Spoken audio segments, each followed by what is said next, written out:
আচ্ছা বলছি, দেখো জীবনে তো সবাই সাকসেসফুল হতে চায়, মানে সেটা ছোট থেকেই হতে চায়। এবার ইনফ্যাক্ট বড় হয়েও যখন যে যার ফিল্ডে যে যাই কাজ করুক, সবাই চায় যে আমরা সাকসেসফুল হব। সেটা হলো কি হলো না সেটা পরের কথা, কিন্তু সাকসেসফুল হতে চায়। তো মিউচুয়াল ফান্ডের ভাষায় একটা জিনিস দেখছিলাম যে সাকসেসফুল ইনভেস্টর বলেও একটা জিনিস হয়, সেটা মানেটা কি? মানে দেখ, সবাই সবার প্রফেশনে যে সাকসেস হয় সেরকম তো নয়।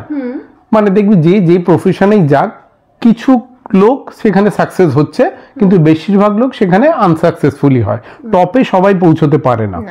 তো মিউচুয়াল ফান্ডেও সেম ব্যাপার, মানে প্রচুর ইনভেস্টার ইনভেস্ট করে, কিন্তু যে গোল অনুযায়ী করে সেই গোলের শেষ অবধি তারা সবসময় টিকে থাকতে পারে না। মাঝখানে যে কোনো কারণেই হোক সেটা ব্রেক হয়ে যায়, অথবা তারা ব্রেক করে দেয়। নর্মালি দেখ, আমরা মিউচুয়াল ফান্ডে কি বলি যে একটা ইন্স্যুরেন্স কভার দরকার, মেডিক্লেম দরকার, আর মিউচুয়াল ফান্ডে টার্গেট অনুযায়ী করা দরকার, এবং সেটা প্ল্যান অনুযায়ী, অ্যাকর্ডিং টু মার্কেট অনুযায়ী, নিড অনুযায়ী টাইম টু টাইম চেঞ্জ করতে হয়। এবং এই ওয়েলথ ক্রিয়েশন করাটা কিন্তু একটা লম্বা প্রসেস, এটা 1 বছর 2 বছরের হয় না, 10 বছর 15 বছর 20 বছর, যার যেরকম টার্গেট আছে, যার বয়স কম আছে, সেই অনুযায়ী ধীরে ধীরে ধীরে ধীরে ব্যাপারটাকে একটা জায়গায় নিয়ে যেতে হয়। আলটিমেটলি তুমি সাকসেসফুল ইনভেস্টার বলতে বোঝায় যখন তোমার কাছে একটা ভালো ওয়েলথ ক্রিয়েট হবে, তুমি নিজের রিস্কটাও কভার করে রেখেছো, মেডিক্লেমের দিকটাও কভার, মানে চারিদিকে যখন প্রোটেক্ট নিয়ে তুমি আস্তে আস্তে নিজের ওয়েলথটাকে ক্রিয়েট করছো এবং গোলগুলো অ্যাচিভ করছো, তখন তুমি সাকসেসফুল। তো এর জন্য হয় যে উচিত কাস্টমারের অ্যাডভাইজারের কথা অনুযায়ী, প্ল্যান অনুযায়ী সব কিছু মেনে চলা। মানে হঠাৎ করে নিজের ইচ্ছা হলো একটা ফান্ড ভেঙে ফেললাম, অথবা ধর পলিসি বন্ধ করে দিলাম, এগুলো করলে কিন্তু তুমি আর সাকসেসফুল ইনভেস্টার হতে পারলে না। কারণ তুমি যখনই হয়তো একটা কিছু চেঞ্জেস করলে, যেমন আমারই 2-1 বন্ধু আছে আমি জানি, তারা মেডিক্লেমটা মনে হয়েছে যে শুধু শুধু আমরা দিচ্ছি, তারা বন্ধ করে দিয়েছে, এবং বন্ধ করার 6 মাস 1 বছরের মধ্যেই হয়তো ফ্যামিলিতে একটা মেডিকেল এমার্জেন্সি এসছে, কিন্তু তখন আর তাদের মেডিক্লেম নেই। অথচ তাদের অ্যাডভাইজার তাদেরকে বারবার বলেছিল যে মেডিক্লেমটা দরকার। তো এই নিয়মগুলো বা কথাগুলো মেনে চললে তারা সাকসেসফুল ইনভেস্টার হতে পারে। আচ্ছা, এটা তো বুঝলাম। এবার একটা মজারই প্রশ্ন বলতে, যে যত ইনভেস্টার আছে সবাই কি ধরো আমাদের এই কথা শুনে বা আমাদের এই ভিডিও দেখে আমাদের কাছে কি ইনভেস্টমেন্ট করবে, এরকম কি? না না, আমি আমাদের কাছে ইনভেস্ট করার জন্য কিন্তু বলছি না। আমি বলছি যে যেখানেই করুক, যে অ্যাডভাইজারের আন্ডারেই করুক, তার গাইডেন্স অনুযায়ী প্ল্যান মতো চলুক। এখানে একটা প্রবলেম হয় কি, যদি অ্যাডভাইজার ভালো না হয়, সে যদি ঠিক মতো গাইড না করে, অথবা অ্যাডভাইজার যদি নিজের স্বার্থটা আগে দেখে, তাহলে কিন্তু সেই কাস্টমার প্রবলেমে পড়বে। তার মানে কাস্টমারকে নিজেকেও কিন্তু এডুকেট হতে হবে। এখন তো এডুকেশনে অনেকগুলো উপায় আছে, যেমন ইউটিউব বল, বিভিন্ন চ্যানেল দেখা বল, টিভিতে পেপার দেখা বল, তাকেও সবসময় আপডেটেড থাকতে হবে যে তার অ্যাডভাইজার তাকে ঠকাচ্ছে না তো। কারণ আজকাল কিন্তু এই ট্র্যাপে অনেকেই পড়ে যাচ্ছে, পড়ে গেলেও সে আর সাকসেসফুল সে যদি নিজে দোষী নাও হয়, তাহলেও সে সাকসেসফুল হতে পারছে না। এইবার তুই বলবি তার মানে কি কেউ শেয়ার ট্রেডিং করবে না, কেউ জমি কিনবে না, ফ্ল্যাট কিনবে না? তা না, আলটিমেট তো সে ওই টাকাটা তৈরি করতে পারছে কিনা একটা সার্টেন টাইমে, সেটাই দেখা হয়। তো এটার উপর না একটা ছোট্ট গল্প আছে, মজার গল্প, যে সাকসেসফুল ইনভেস্টারের ব্যাপারেই এই গল্পটা আমার মনে হয়েছে যে একদম সঠিক হবে, সেই জন্য তোকে বলি।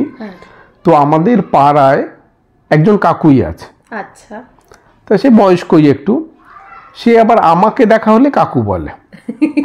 একদিন দেখা হয়েছে রাস্তায়, তো আমাকে একটা গল্প বলছে জানো কাকু, বলে আমাদের তখন ইয়ং মানে একদম ইয়ং না, হয়তো মাঝবয়সী এজ, তা তখন তো আমরা খুব আড্ডাবাজ, মারপিট করি, ঝামেলা করি, মদ খাই, আমাদের একটা বিরাট দল আছে।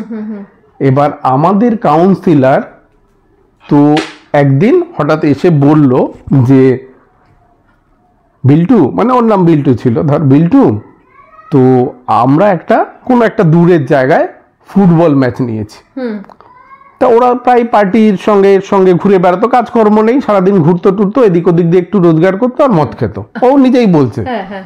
তা বলছে সেই কাউন্সিলর আমাকে বললো, বিল্টু আমাদের একটা এরকম টুর্নামেন্ট আছে, তখন বোধহয় ওই ওয়ার্ড ওয়াইজ বা কিছু ওয়াইজ অন্য কোথাও গিয়ে খেলা হতো, তা আমার ইচ্ছা তোরা খেল, তো ওরা শালা ঘাবড়ে গেছে শুনে, বলে আমরা খেলবো গো, আমরা মদ ছাড়া কিছু জানি না, আর ওই পার্টি পলিটিক্সের সঙ্গে একটু যাই তাই, তো আমরা ফুটবল খেলবো কি? বলছে না না তুই চল না, খেলবি, হারলে হারবি। বলে তো শালা মহা ঝামেলার ব্যাপার, হারার জন্য নিয়ে যাচ্ছে, হারলে হারবি, জিতলে জিতলে খেলতে যাবি। এবার ওরা সব মাতালরা মিলে বসেছে যে শালা ফুটবল কোনোদিন খেলিনি, লাথালাথি করিনি, এবার গিয়ে বলছে টুর্নামেন্ট খেলতে। তো ওরা বুদ্ধি লাগিয়েছে, 3 সাইড গেম ছিল। ওরা কি করেছে, 4 জন নিজেরা খেলেছে, আর 6টা ভালো প্রফেশনাল বন্ধু বান্ধব এই সেই চেনাশোনা থ্রু দিয়ে লোক জোগাড় করেছে। আর তখন বোধহয় এত আইডি ফাইডি দেখার চল ছিল না, কে কোন ওয়ার্ডের বা কিছুর, জাস্ট টুর্নামেন্ট খেলতে এসছে, খেলছে। ওরা গিয়ে ওই 6 জনকে নিয়ে অন্য একটা জায়গায়, আর নিজেরা 4 জন খেলেছে আর অন্য 6 জন, সেটা কেউ জানে না। ওরা গিয়ে খেলেছে টুর্নামেন্টটা, খেলেছে, প্রথম ম্যাচ জিতলো, সেকেন্ড ম্যাচ জিতলো, থার্ড ম্যাচ জিতলো, ফোর্থ ম্যাচ জিতে ওরা চ্যাম্পিয়ন হয়ে গেছে।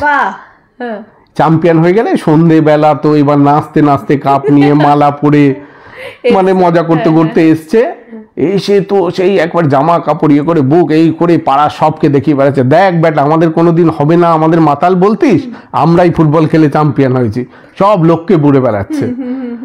তো এরা কি করলো, এরা মাঝখান থেকে যে ঝামেলাটা করেছে, গন্ডগোল করেছে, সেটা কেউ জানলো না, পাড়ার সবাই জানলো এরা সাকসেস হয়েছে, এবং এরা জীবনে প্রথম ওই সাকসেসের স্বাদটা পেলো, ভিতরের ব্যাপার কিন্তু কেউ বুঝলো না। তো আলটিমেটলি লোকেরা দেখে যে তোমার ওয়েলথ ক্রিয়েট হয়েছে কিনা, মানে কেউ যদি শেয়ার ট্রেডিং করে, জমি কেনে, বাড়ি কেনে, নিজের মতো করে প্রফিট করতে পারে, এখন বিটকয়েন হয়েছে, ইনভেস্ট করে করতে পারে, তাতে কিন্তু দোষের কিছু নেই, সবাই কিন্তু আলটিমেটলি দেখবে তুমি সাকসেস হয়েছো কিনা। ঝাড় খেলে তুমি লুজার, আর তুমি যদি জিতে যাও তুমি সাকসেসফুল। কিন্তু একটা প্রপার কারো গাইডে থাকলে এই গন্ডগোলগুলোর চিন্তা করতে হয় না। তো আলটিমেটলি তুমি সাকসেস হলে লাইফে, গোলগুলো অ্যাচিভ করলে তুমি সাকসেসফুল ইনভেস্টার। বুঝলাম।